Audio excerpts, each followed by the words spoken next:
In yesterday's session, saw how we analyzed a purely resistive circuit, a purely inductive circuit, and a purely capacitive circuit, and we obtained the expressions for voltage and current in phasor forms, where V was equal to uh, R into I, V and I being voltage and currents in phasor. This was for a purely capacitive circuit. For an inductive circuit, we saw that V is equal to J omega L into I. And for a capacitive circuit, we saw the relationship V is equal to I divided by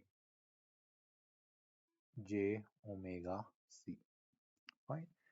Or in other words, we can also write all these three equations as a ratio of V by I.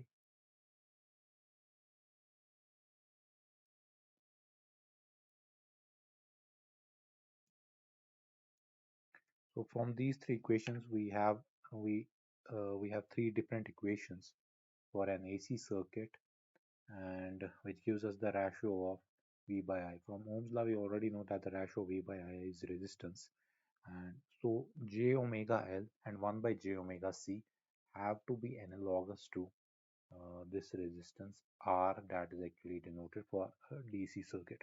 Now, instead of writing three different equations, what we do is, in case of AC circuits, we write a more general, is a more specific equation, V by I equal to Z, where Z is known as the impedance.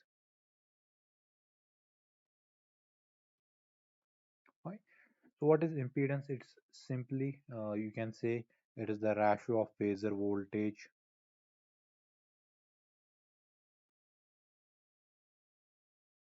to phasor current for an AC circuit.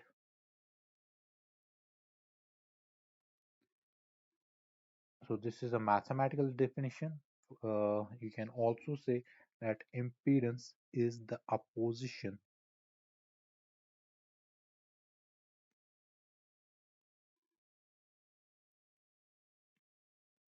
to the flow of current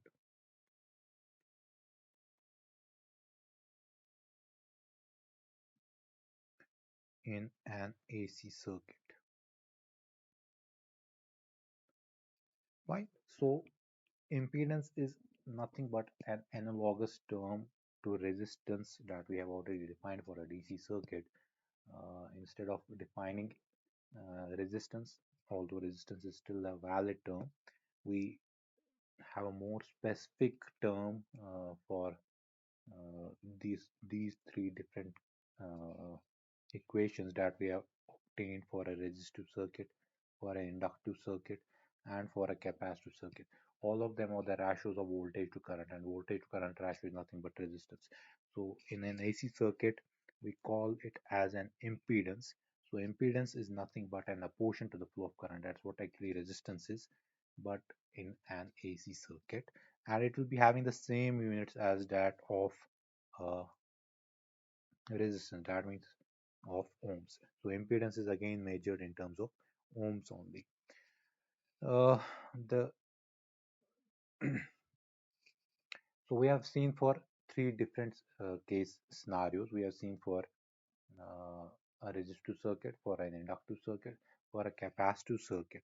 Now if there were uh, uh, circuit which had both resistance as well as inductance, fine. So the resistor would also offer impedance to the flow of current. The inductor will also offer an impedance to the flow of current. Let resistance offer an impedance of Z1. Let inductor offer an impedance of Z2. We know already that Z1 is equal to R for a resistive. Uh, Z1 is simply R for a resistive circuit, and Z2 is J omega L. So total impedance now that will be offered by this circuit will be Z1 plus Z2, that is R plus J omega L. Fine. Similarly, if we had a parallel connection between R and L,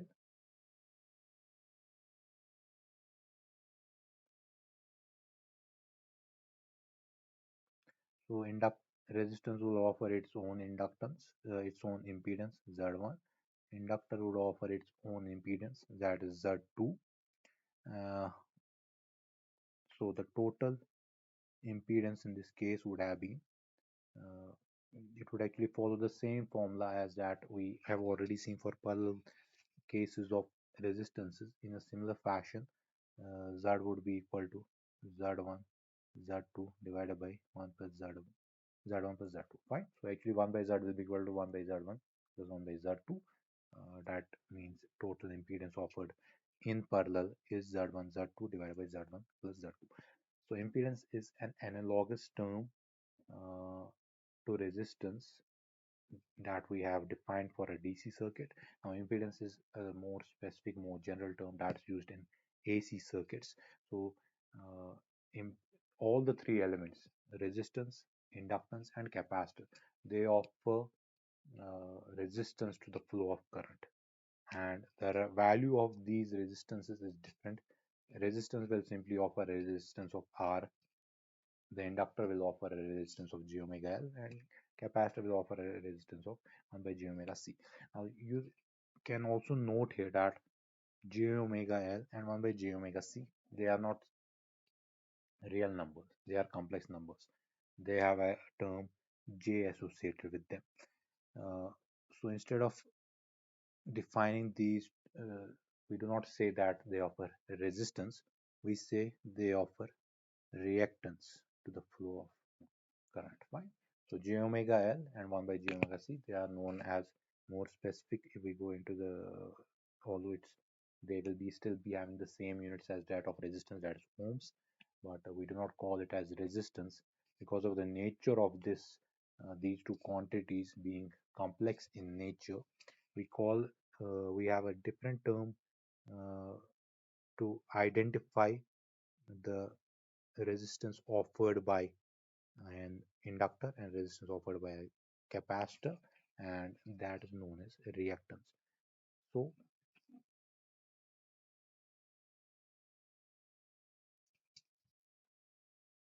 more specifically, we will refer j omega L as inductive reactance and 1 by j omega C as the capacitive reactance. We have already seen that Z in itself will be a complex number. So you have seen for a case where we had a series connection of R and L. Similarly, we can have a series connection of RC, we can have a parallel connection of R and C. We can have a series connection of R, L, and C, all of these three elements together. So impedance is also a complex number. Impedance is not a, it is not a real number, it is a complex number. Just like voltage and current are complex numbers in AC systems, AC circuits. The impedance offered to the flow of current, the resistance offered to the flow of current. Now we can actually omit this word resistance. We will actually skip using this term resistance. We'll be now onwards only saying that impedance is this much, impedance is this much. So impedance offered to the flow of current in an AC circuit is also a complex number. So if there were all three elements present, R, L, and C, the impedance that will be offered by these three elements will be, can be summed up as R plus Jx, where R will be the total resistance offered by various resistive elements in that circuit, and X will be the total reactance offered by various inductive and capacitive circuits in this, in a particular circuit. Fine. So if we had a combination of R, L, and C in series, in that case simply it would have been R plus J omega L plus 1 by J omega C. Fine. We can actually combine these two J's together and see what will be the value of total reactance. Fine. So if we, where X is the total reactance offered by inductive and capacitive elements.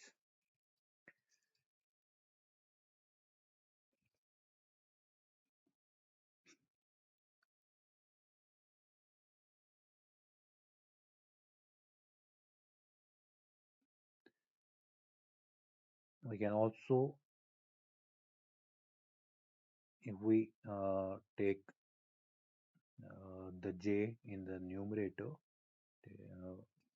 so we'll have a negative sign here, minus j by omega c. That means now total impedance offered by a combination of R, L and C will be R plus j omega L minus 1 by omega c. This x is actually what is the reactance, jx omega L minus 1 by omega c. This is the total reactance offered by this particular circuit.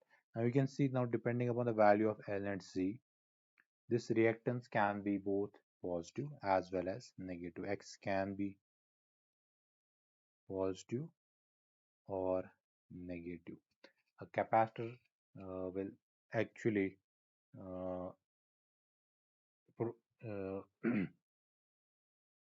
capacitor actually it offers a negative reactance, while as an inductor offers a positive reactance. Now the total reactance will depend upon the values of inductor and capacitor. So actually, what does this mean? A positive reactance offered by inductance actually means that current will be lagging the voltage by 90 degrees, and it will actually cause the current to lag the voltage, while as a negative reactance offered by capacitance means it will it means a current that is leading the voltage, right? uh, Inductor by itself, it tries to uh, make sure that inductor current lags the voltage by 90 degrees, and capacitor tries to make sure that the current leads the voltage by 90 degrees. So we have a total impedance formula of R, Z equal to R plus JX. Since this is a complex number, so we can also represent Z in a phasor form, where it will be having a certain magnitude, and it will be offering it will be having its own angle. That's, let's say, that will be theta in such that is theta. So what will magnitude of Z be equal to? Magnitude of Z will simply be equal to under root of R square plus x square. We know that from a complex number, magnitude of is equal to under root of R square plus x square, real part square plus imaginary part square, and theta is tan inverse of x divided by r, where we also know that x in itself is omega L minus 1 by omega c square.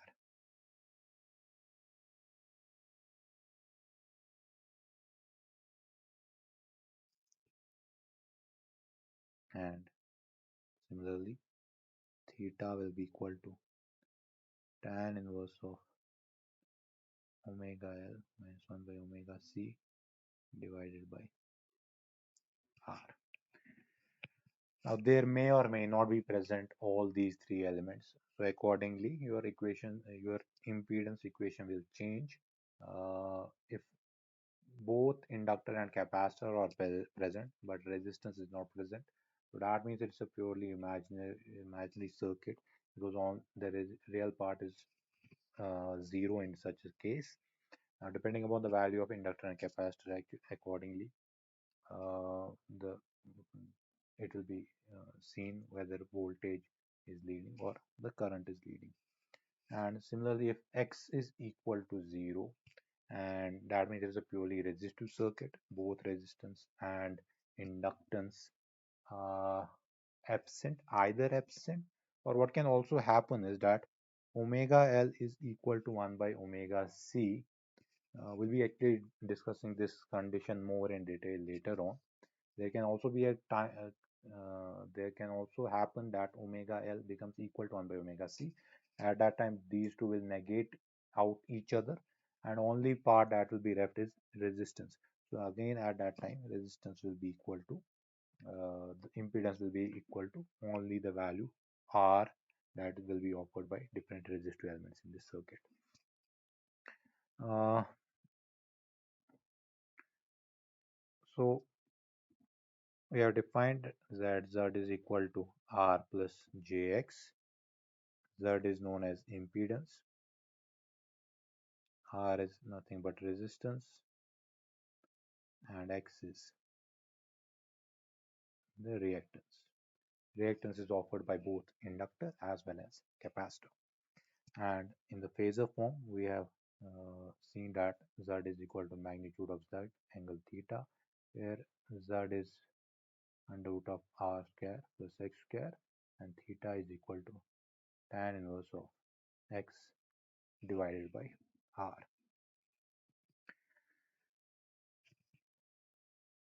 The units of this impedance, resistance, reactance, all of them are measured in terms of ohms only. So this is about impedance. It is an analogous term to resistance, and it's simply the full opposition to the flow of current in an AC circuit. Uh, like we have defined the reciprocal of inductance as conductance, similarly, there is something that will be inverse of Z. Fine. This inverse of Z is known as admittance. So admittance is denoted by Y. So Y is not simply 1 divided by Z. Fine. So since Z is equal to V by I, Y will be equal to I divided by V. So admittance is also a complex number, similar to just like impedance is. Y is known as admittance, and it is actually a measure of how much an AC circuit allows the current to flow in its in that particular circuit. How much current is allowed? It's a measure of that particular term, and we know that Z is equal to R plus JX. So Y being equal to 1 by Z means it's equal to 1 divided by R plus Jx, which upon rationalization you will come up with the term J plus JB, G plus JB, where Y now here is admittance, G is simply conductance, and B is susceptibility or susceptance.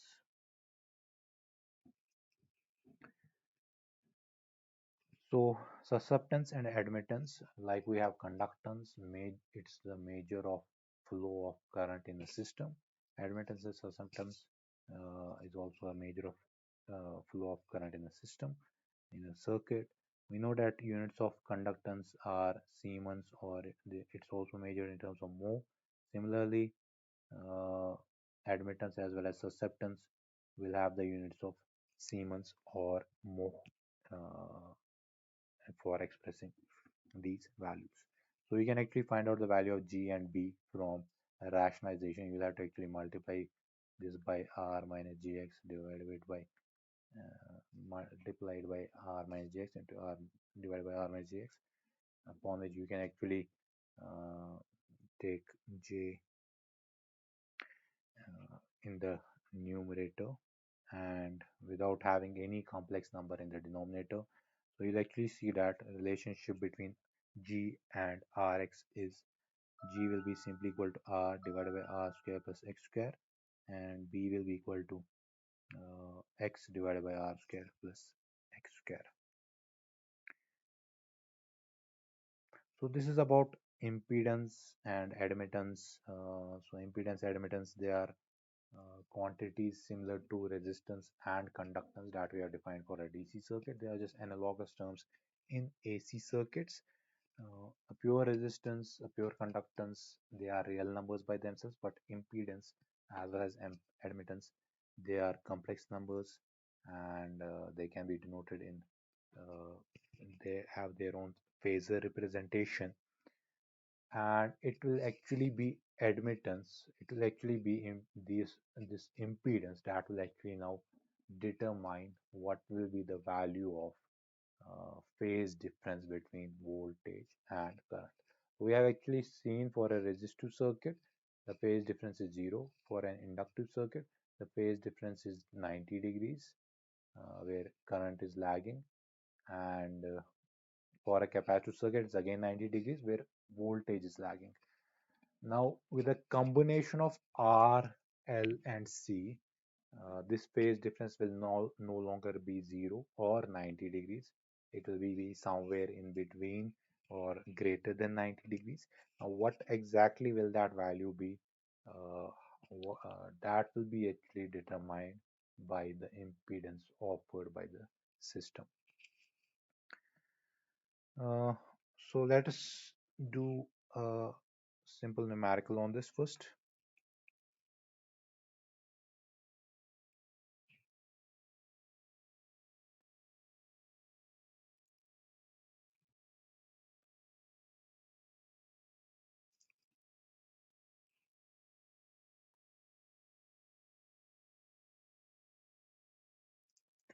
You have a system that has AC circuit,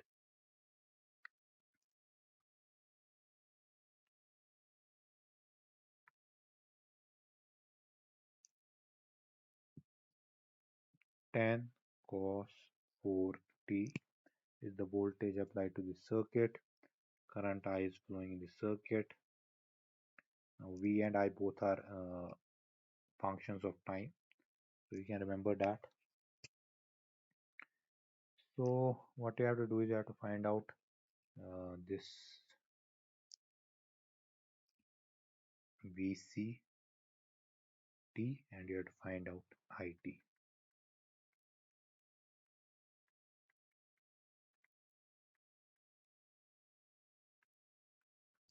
So the solution, simply V by I is equal to Z. Now what will Z be equal to?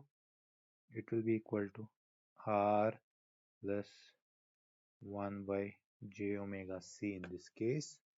Uh, R is simply 5 ohms plus 1 divided by mm,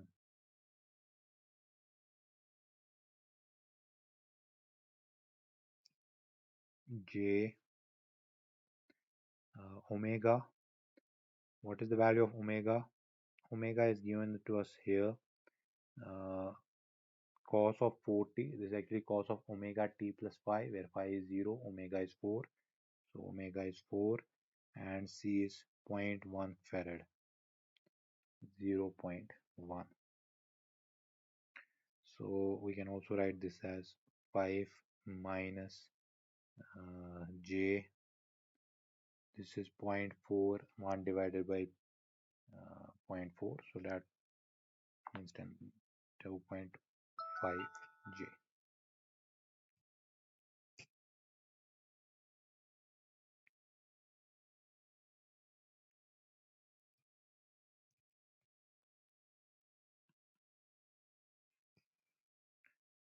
We have to find out IT, remember that. So V divided by I is equal to 5 minus 2.5 j. V is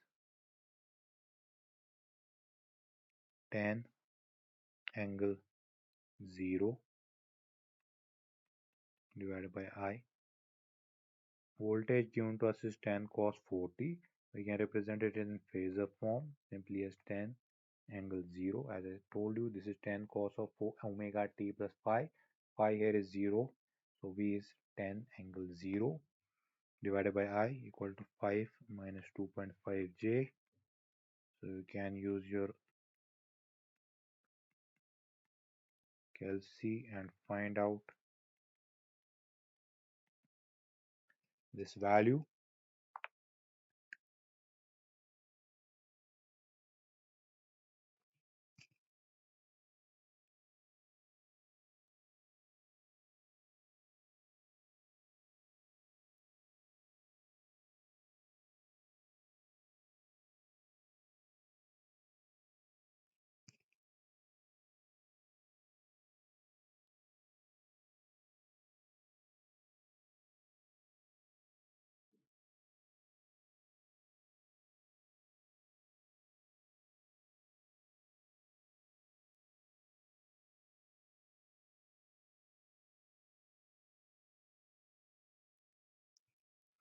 So upon calculating this value, you will get you can represent it in either this form or in the angular form. uh, 1.6 plus 0.8 J. So this is our current I.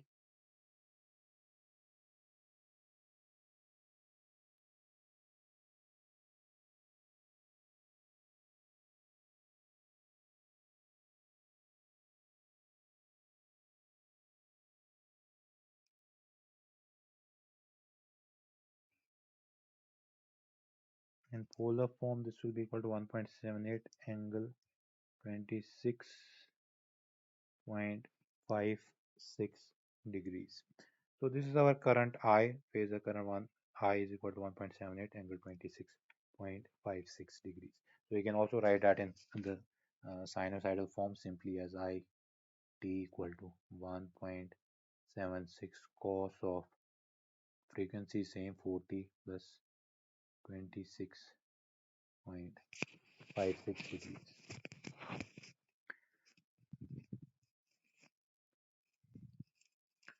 So this is I. Now we need to find out VCT. I'm calculating that here. VCT or VC simply in polar form.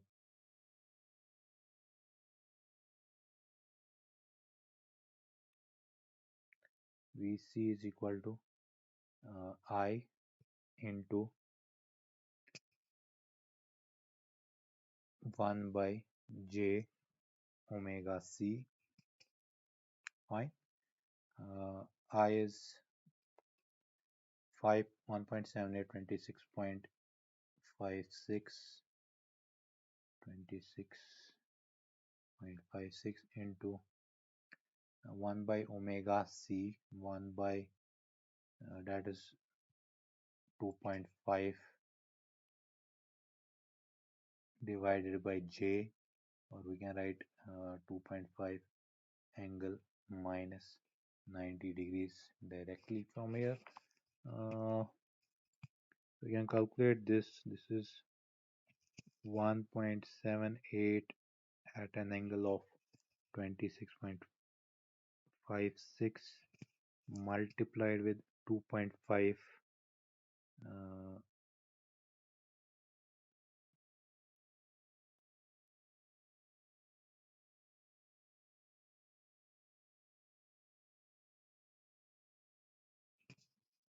2.5 angle minus 90 degrees, and this comes out to be 1.98 minus 3.9 J, or we can display it in the polar form.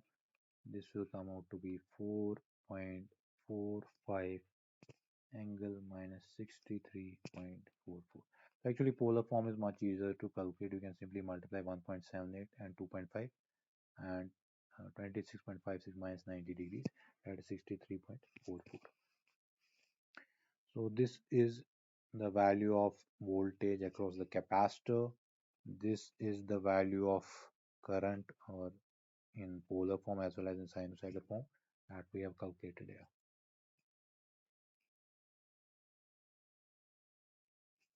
So similarly, you can also write the capacitor VCT if you want to write in the sinusoidal form. It is 4.45 cos, frequency is still same, 40 minus 63.44 degrees. So Today we have discussed about impedance and admittance, and also we have looked at different other terms, reactance, conductance, acceptance, etc. Uh, so R is the resistance is simply the real part of Z, and reactance is the imaginary part of Z. So in an AC circuit, the circuit is actually offered impedance. It The real part of that is actually resistance. The imaginary part of that is reactance.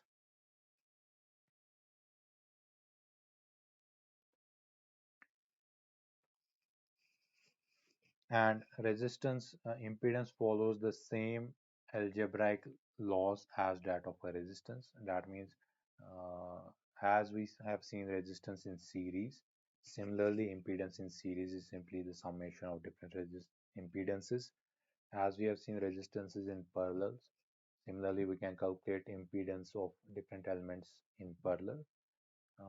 We have also derived the star delta relationship for resistances.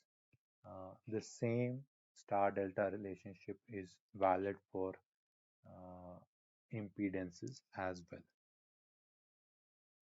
So we'll be discussing about these terms and what exactly reactance is, what how it plays a role in an AC circuit. We'll learn more about this as we move ahead.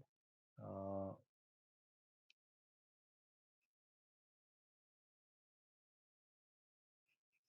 so that will be all for this session. We'll continue in the next session.